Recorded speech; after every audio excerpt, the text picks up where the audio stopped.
Do you have to check your brain at the door to believe the Bible is real? So he's come to the conclusion this isn't trustworthy, that Jesus isn't worth following. 50 people show up. One of the guys, I could see that he was just wrestling with what we were talking about. He actually, after the class, said, This week on the Reach Podcast. Well, hey, everybody, we are back. It's another week on the Reach Podcast, and I'm back here with Holly Worsley. Holly is on our staff in Davidson, North Carolina. And Holly, thank you so much for being my guest on the podcast. Love being here, Blaine. We're going to talk about another conversation that you have had. And so can you tell us how this came about? Absolutely. So I had the chance to do a class at our church on, do you have to check your brain at the door to believe the Bible is real? Is that what you called it? I did indeed. That's good. And amazingly, like 50 people show up. And one of the guys is a young man, pretty fresh out of college. And he's there. Actually, his mom sat beside him. And why that's significant is that I know that it's been a tough journey for them because she went through a period of time in his upraising where she was an alcoholic. Okay. And is recovered and doing great, and they're rebuilding their relationship. But I knew that background. She'd shared it with me. So they're there, and I could see that he was just wrestling with what we were talking about. And so he actually, after the class, said, could we grab coffee? I mean, I offered that to the whole class. Yeah. And so I said, absolutely. So, Blaine, this is amazing. I have 3 kids that have gone to the University of North Carolina at Chapel Hill. My son actually took a class by Bart Ehrman there. Mm-hmm. And this young man had as well. He was a freshman. He was a believer. He goes into Bart Ehrman's class, and the first thing Ehrman says the first day is, my goal in this class is to talk you out of your faith and how ridiculous it is by the end of the semester. First thing he says. I've heard that that's what he does. Yes. Yeah. And then the last day of class, he opens the class to the whole campus, anybody that wants to come, even if they're not in the class. And he presents why he thinks Christianity is, a joke, essentially. Yeah. Well, this young man felt like he had lost his faith in this class. Mm. And it broke my heart listening to him. And so I just began to ask him questions. Sorry, let me ask you, for anybody who doesn't know Bart Ehrman or what he's talking about. Oh, sorry. Thank quick, you. Thank you. Context?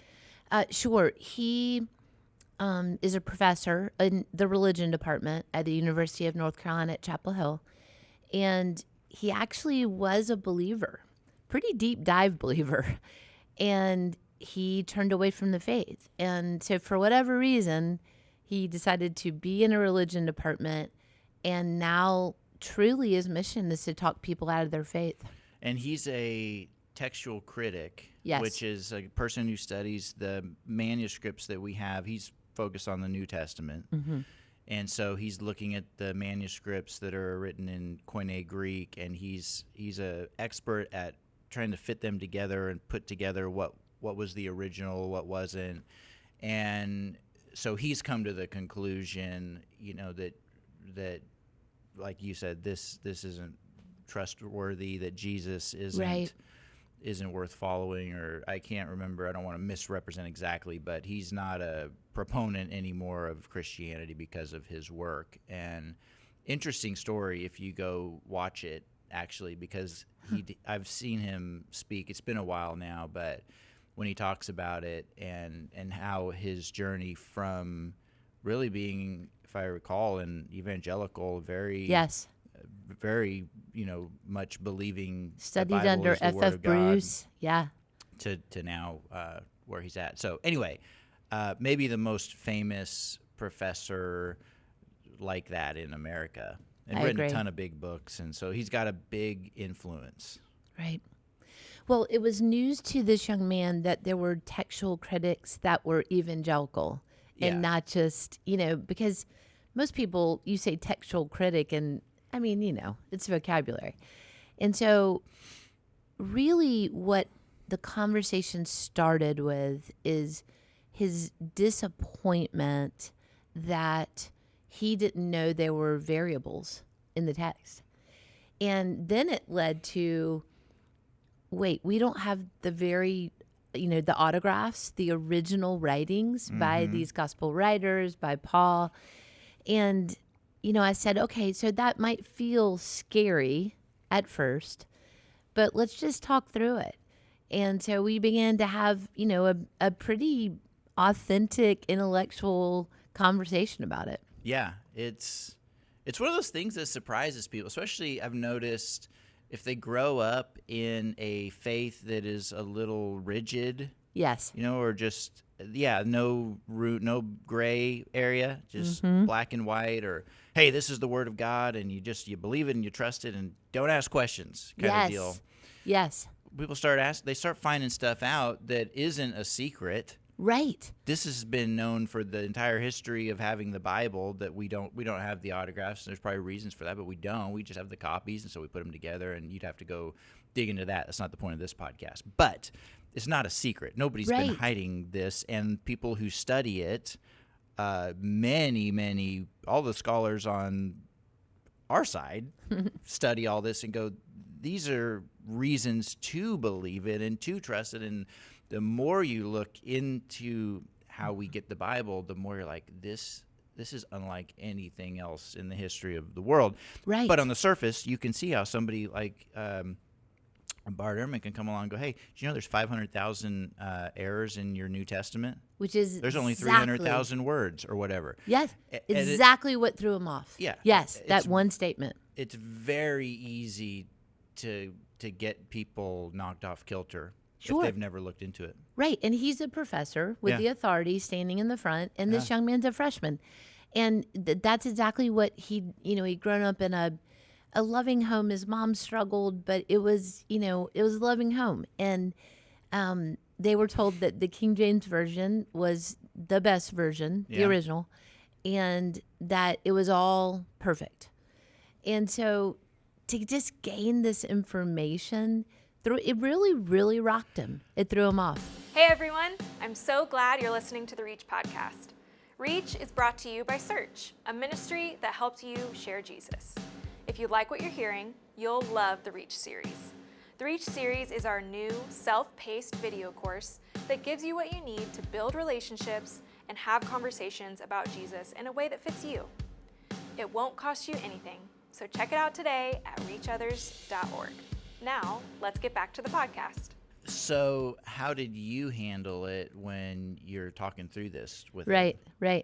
So I used a Don Barkley line, and I said, listen, buddy, I said, you know what surprised me the very most when I began to look into all this kind of thing, was you would think that the farther you get away from an event, the harder it would be. It's just logical to really know what happened, right? Like, it's been so long now. Do we really know what happened? Do we really know what was said? And I think in a lot of cases, that's probably true. Like, do I really remember that conversation from the 5th grade? Exactly right. But then I said to him, what's crazy is that with the Bible, with the manuscripts of the Bible, we only had, I think it was 6 when the King James Version was put together. 6 manuscripts. That's right, yeah. And then next, RV was put together. I think we had 2,500. Is that right? I don't know on that Thereabouts. And now we have somewhere between 5,800 and 6,000 copies of the New Testament. That's in Greek. That's not Latin and Coptic and all the, so his eyes kind of start to open.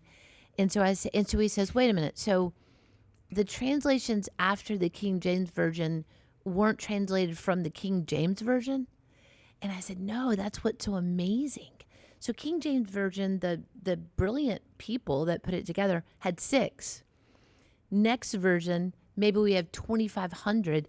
They're looking at all of these manuscripts. And some of these go back very, very close in time to the writing of the New Testament. Absolutely. Absolutely. There would have been people, we believe there would have been people alive that were young when Jesus had a ministry that were still alive when some of these manuscripts Yeah, and are dated to. The other side of this is even so within 100 to 200 years, you've got a number of manuscripts, that are around. But what's very interesting is you also had, so all the disciples of Jesus, or the apostles, I guess you'd say, the 12, they ended up discipling people. Yes. And these are called the church fathers and the early ones. But there's an overlap in there between when the apostles were living and writing, they taught these people who then taught these people, and then we have this overlap of manuscript evidence, and what you don't see is all of these couple of people down here, not far removed. They used to know this guy. None of them are going, oh, wait, he never said that. That never happened. Right. No, it's exactly the opposite. Right.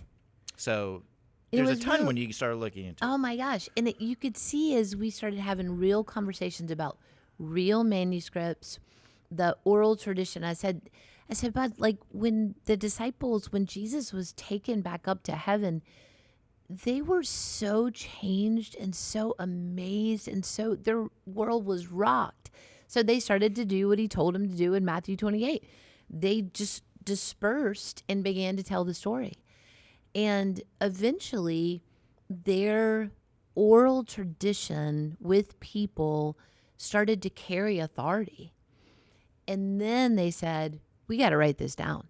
And as we just had a normal conversation, you could just feel his blood pressure start to come down. Yeah. In two realms. One is, Christians not being afraid of hard questions.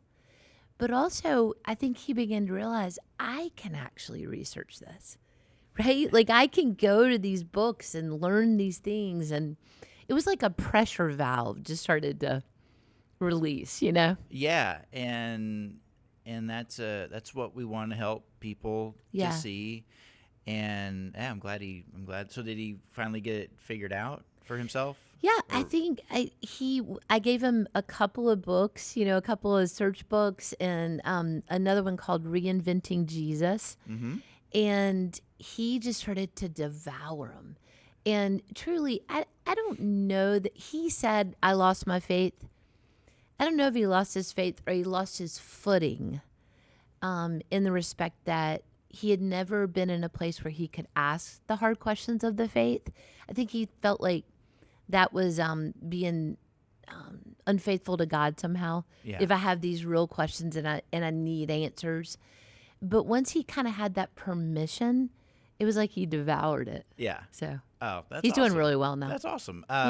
So I would recommend if anybody's listening and they're going, hey, I don't really know a lot about this question. How do we get the Bible, and how do we know it's trustworthy? There's a book that's on my shelf. It's right there. It's orange, but it's called Questioning God, and it's by our executive director here at Reach, John Hopper. You can get that on Amazon. So it's awesome. Easy to get. Audiobook if you're not into reading, but there's a chapter on the reliability of the Bible, and it's easy to understand and helpful illustrations, and there's conversation tips even. So check it out. Yeah, it's really good. Okay, so bottom line in all this, if there's a takeaway, one point you want everybody to learn from this interaction, what would that be? I think we need to give people the peace, the confidence that God, the Bible, Jesus, the resurrection, all the things can stand up to the hard questions that come up in our minds and our hearts. Yeah. That there's permission there. God's not intimidated by us asking, is the Bible reliable? And secondly, Blaine, I think saying, if being real, that if we don't know the answer, if somebody's way smarter than me and they come up with a question that I truly don't know, just saying, well, you know what, that's a really hard one. I'm not sure. Let's go find out together. Yeah. No, those are great. Those are fantastic. So thank you very much. Thanks for being willing to share that, and thank you to everybody for listening. Thanks for listening to the Reach podcast. If you enjoyed today's episode, subscribe so you don't miss the next one. That'd be a good idea. Share it with a friend and leave us a review to help others find the podcast. Now, for more resources, please visit reachothers.org and follow us on Facebook and Instagram, and we'd love to hear from you.